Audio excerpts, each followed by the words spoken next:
Mabuhay, this is Bob from Love Beyond the Sea.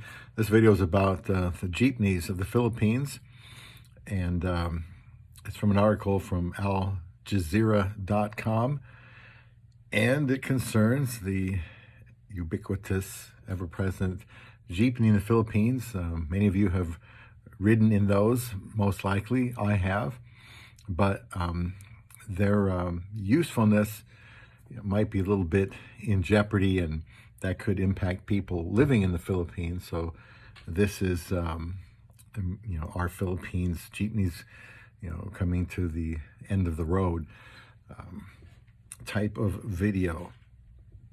So this is from the article, Manila, Philippines. Some 100,000 jeepney drivers in the Philippines have ended a strike over government plans to phase out one of the country's most ubiquitous but polluting forms of public transport amid hopes the initiative will be changed.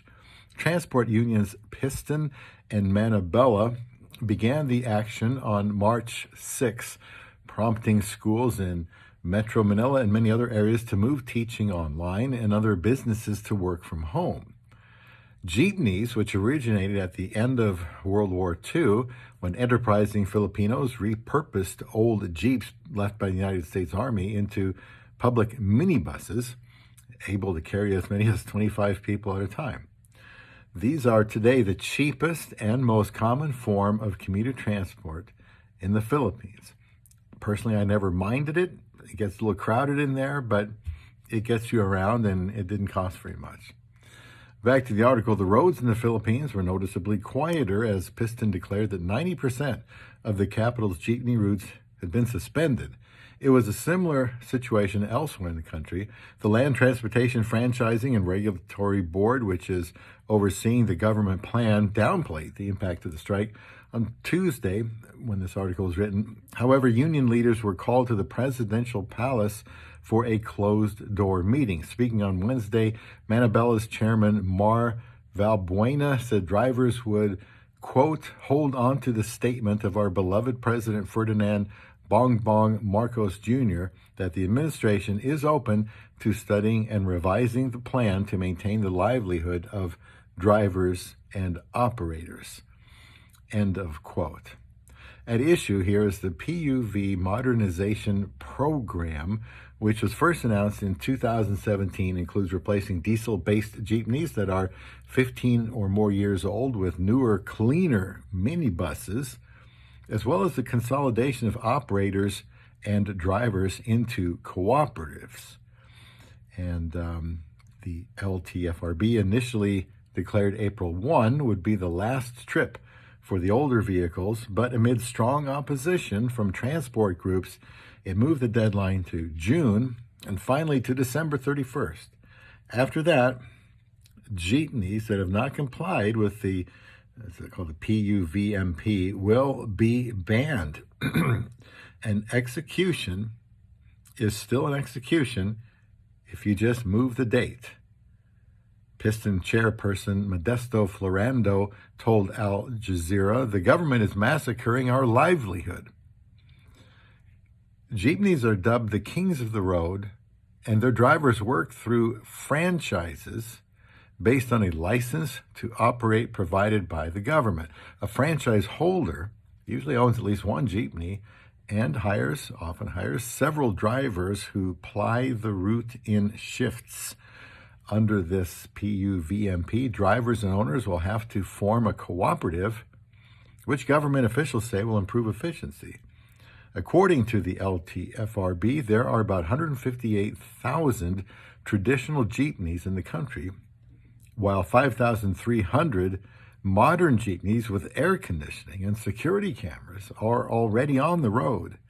Piston, the transport union, says the cost of modernization is too steep. Drivers are required to shoulder costs of up to 2.8 million Philippine pesos, that's $50,800, to replace their vehicles, and will need enough for at least 15 vehicles to start a cooperative. Meanwhile, the government is only offering to subsidize 5.7% of each new vehicle. Many drivers fear that they will lose their livelihood unit. Who would not want a more efficient and comfortable vehicle? We earn barely enough to survive. This person is saying, we like a modernization that caters to the needs of the transport sector, but this is a modernization that favors big business and is a bane to the commuting public as well, said Floranda. They said more expensive Jeepney models will inevitably lead drivers to increase fares just so they can pay off debts and other operational expenses. A recent study by the University of the Philippines estimated minimum jeepney fares could rise by 300%.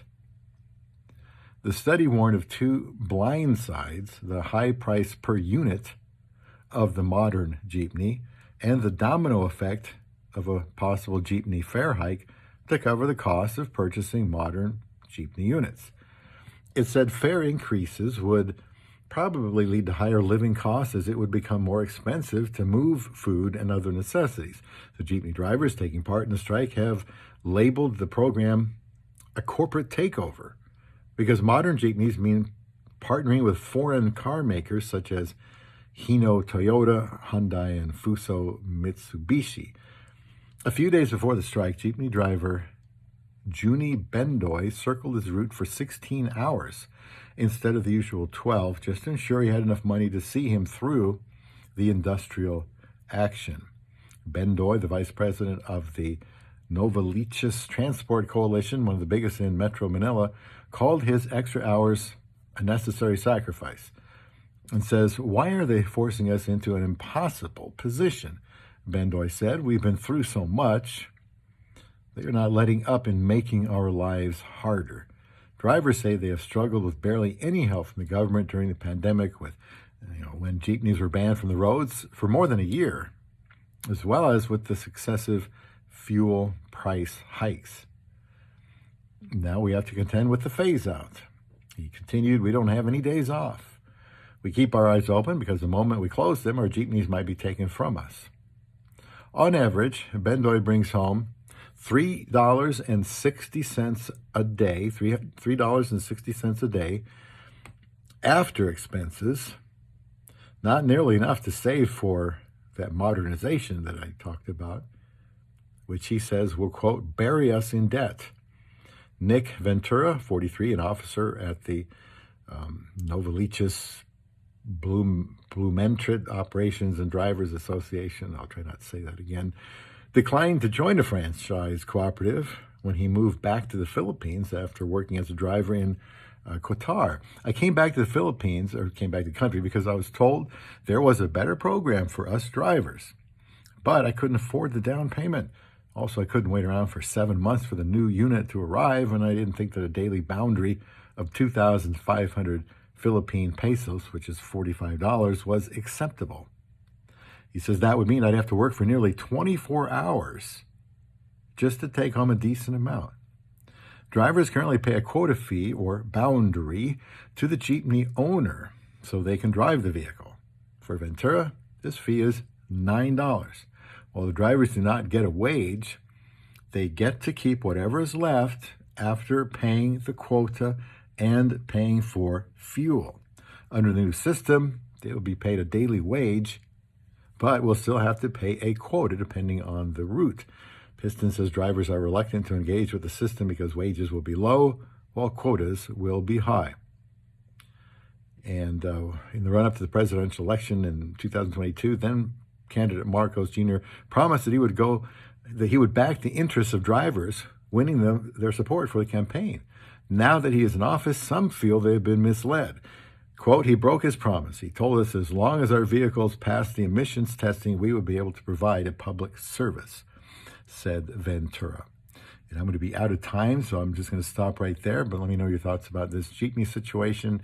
If you like riding them, I'd sure hate to see anybody be put out of business because of this cost of modernization. But let me know what you think and subscribe here on Love Beyond the Sea.